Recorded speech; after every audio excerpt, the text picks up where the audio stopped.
Courtallam rotary சங்கத்தின் 70வது ஆண்டு விழா மற்றும் புதிய நிர்வாகிகள் பதவியேற்பு விழா நடைபெற்றது.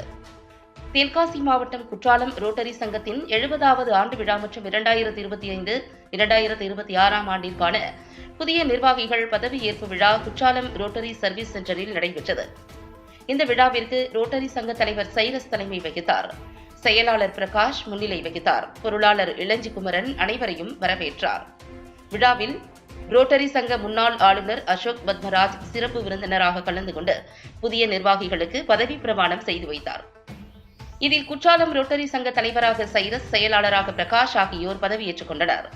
இதனைத் தொடர்ந்து ரோட்டரி உதவி ஆளுநர் ஸ்டாலின் ஜவஹர் புதிய உறுப்பினர்களை அறிமுகம் செய்து வைத்தார். விழாவில் பல்வேறு துறைகளில் சிறப்பாக சேவை செய்தவர்களுக்கு விருதுகள் வழங்கி கௌரவிக்கப்பட்டன.